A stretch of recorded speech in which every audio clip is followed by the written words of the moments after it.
तो सर आपके पास प्रीलिम्स की ऐसी कौन सी स्ट्रेटजी थी जिसके थ्रू आप सर हर स्टेट का सर प्रीलिम्स एग्जाम क्वालिफाई कर ले रहे थे? मतलब मैंने कभी प्रीलिम्स के लिए तो तैयारी नहीं की जी। स्पेसिफिक होके कि इससे पहले प्रीलिम्स क्वालिफाई करना उसके बाद मेंस। मैंने हमेशा मेंस की तैयारी की। सर थोड़ा सा हम बात कर लेते हैं मेंस एग्जाम की तरफ। सर आपने 8 टाइम्स मेंस एग्जाम क्वालिफाई किया है, तो सर थोड़ा सा आप मेंस एग्जामिनेशन के लिए अपनी स्ट्रेटजी शेयर कर दें। मतलब मैंने जो मेंस टोटल जो प्रीलिम्स मैंने 9 क्वालिफाई करे, 5 मैंने इंटरव्यू दिए, जी। 2 बार मेरे मेंस के फॉर्म कैंसिल हो गए तो उत्तराखंड और यूपी। जी, एक एपीओ को सर क्या-क्या फैसिलिटीज मिलती हैं गवर्नमेंट द्वारा? सैलरी मिलती है, अलाउंस मिलता है, जी। रहने का भी मिलता है, जी। अगर खाली है तो वो भी मिलता है। जी। वो सारी फैसिलिटी मिलती हैं जो गजेटेड ऑफिसर को मिलनी चाहिए तो मिलती है।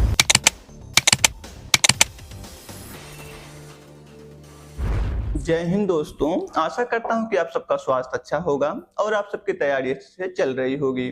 दोस्तों, जैसा कि हम सब अवेयर हैं कि हमारे कंट्री के अंदर 2 जॉब्स ऐसी हैं जिसका सपना लगभग हर विद्यार्थी देखता है। उसमें से एक है सिविल सर्विसेज एग्जामिनेशन और दूसरा है जुडिशरी के लिए। तो सिविल सर्विसेज एग्जामिनेशन के लिए तो हम सब अवेयर हैं कि उसका एग्जाम कैसे होता है, एग्जाम पैटर्न क्या है, प्रोसेस क्या है, कौन-कौन सी बुक्स पढ़नी होती हैं। पर जब बात जुडिशरी की आती है तो इसके लिए हम सब अवेयर नहीं होते हैं। तो आज एक ऐसे ही गाइडेंस के लिए हमारे साथ हैं सुरेंद्र सर, जो कि बिहार के अंदर जुडिशियल एग्जाम सर ने क्वालिफाई किया है और सर अभी सर्विंग एपीओ है। तो सर से आज हम बातचीत करेंगे, हम सर की स्ट्रेटजी को समझने का प्रयास करेंगे, सर से हम कुछ गाइडेंस लेंगे कि कैसे हम जुडिशरी के लिए प्रिपेयर कर सकते हैं और कैसे उसे क्वालिफाई कर सकते हैं।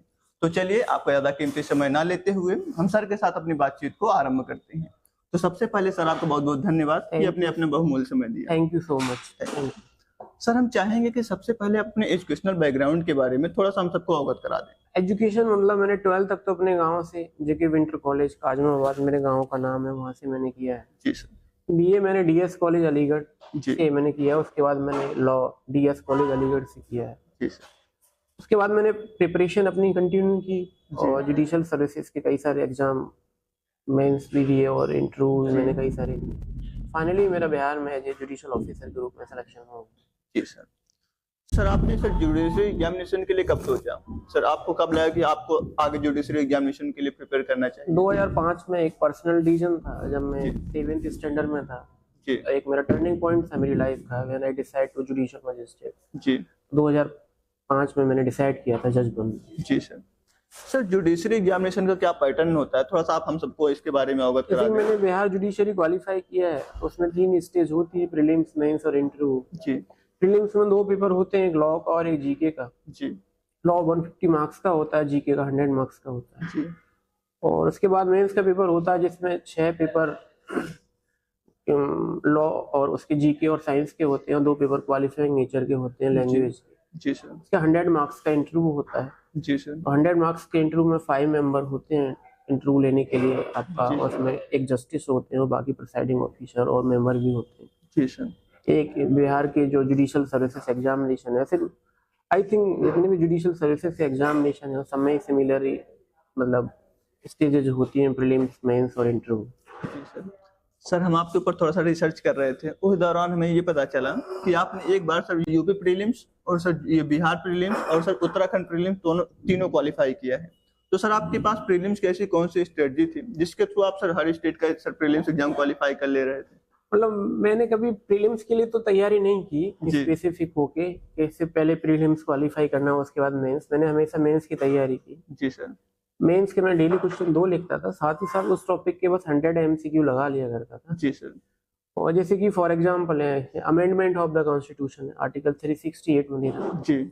उसका अगर हम मेंस का क्वेश्चन लिख लेंगे, उससे संबंधित प्रीलिम्स के जितने भी क्वेश्चन आएंगे यू विल इजीली टैकल, आपसे गलती नहीं होगी। जी। अगर आपका मेंस तैयार है तो प्रीलिम्स तो शायद मैं कोई प्रीलिम्स को तो मैं एग्जाम नहीं मानता कि प्रीलिम्स भी कोई एग्जाम होता है। जी सर। सर प्रीलिम्स कई लोगों के लिए काफी हार्ड होता है क्योंकि वो प्रीलिम्स भी क्वालिफाई नहीं कर पाते।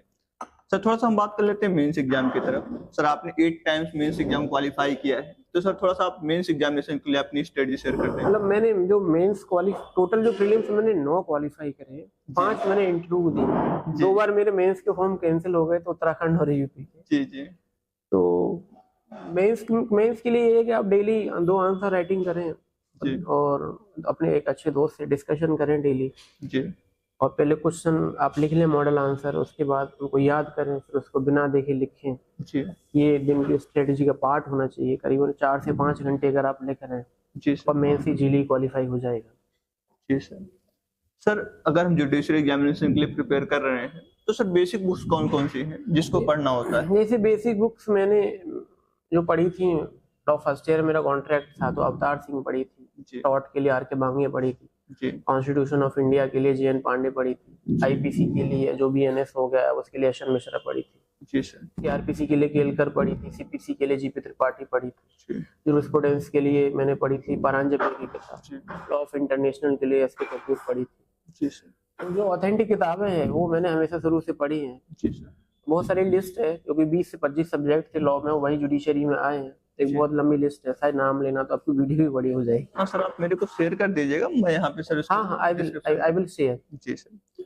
सर थोड़ा सा अब हम बात कर लेते हैं इस पर। सर आपने सर जैसे 3 स्टेट के सर प्रीलिम्स एग्जाम एक साथ क्वालिफाई किए हुए हैं, तो सर आपको क्या लगता है कि तीनों स्टेट के प्रीलिम्स एग्जाम में आपको क्या सिमिलरिटी दिखी?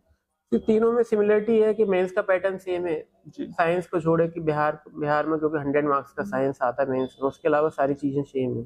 जी सर। जीके सेम है। जीके जो बिहार जुडिशरी प्री में आती है वो यूपी में भी आती है, लेकिन जो मेंस में बिहार जुडिशरी में जीके आती है वो यूपी में उस टाइप की नहीं आती, लेकिन 25-30 नंबर की हेल्प मिल जाती है। जी सर। उत्तराखंड में तो करंट अफेयर का ज्यादा रोल रहता है। थोड़ी सी सिमिलरिटी काफी है, कुछ चीजें टॉपिक से अलग हैं जी जो यूपी में नहीं आती। जैसे यूपी मेंस में साइंस 100 मार्क्स की नहीं आती है, करंट अफेयर वाला पार्ट आता है जीके वाले पार्ट में, तो जी। 10-15 नंबर का साइंस आता है, इससे ज्यादा वो नहीं आता। जी सर। सर हमने सर प्रीलिम्स पे बात कर लिया, मेंस पे बात कर लिया, थोड़ा सा इंटरव्यू पे भी बात कर लेते हैं, क्योंकि अभी आपने बताया कि आपने 5 बार इंटरव्यू दिया हुआ है, तो सर इंटरव्यू के लिए क्या अप्रोच होना चाहिए? इंटरव्यू की स्पेसिफिक कोई तैयारी नहीं होती है, ये डिपेंड करता है कि आपका दिन कैसा है। जी आपसे पहले इंटरव्यू कौन देके गया है, बोर्ड का माइंड वो किस तरह का बना के गया है, जी बोर्ड का माइंड उस टाइम कैसा है। जी बाकी कुछ जनरल चीज है, जैसे कि अगर आप डेली 2 से इंटरेक्शन कर रहे हैं तो इंटरव्यू की वही प्रिपरेशन है। जी सर। और पर्सनैलिटी पे बहुत ज्यादा ध्यान देना चाहिए आपको, किस तरह आपके एक्ट हैं, आप उन पर किस तरह वर्क कर रहे हैं, जी सर। वो बहुत सारी चीज। इसके अलावा आप टॉपर्स की वीडियो देख सकते हैं। जी और कम्युनिकेशन स्किल आपका अच्छा होना चाहिए, आपकी लैंग्वेज पर कमांड होनी चाहिए। अगर if they are asking question in English, your duty to reply in English. अगर हिंदी में पूछ रहे आप हिंदी में रिप्लाई करें।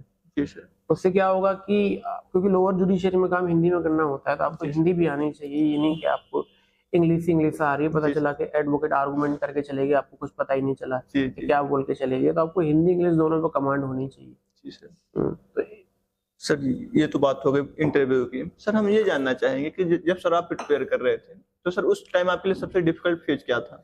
Difficult phase lack of guidance थी।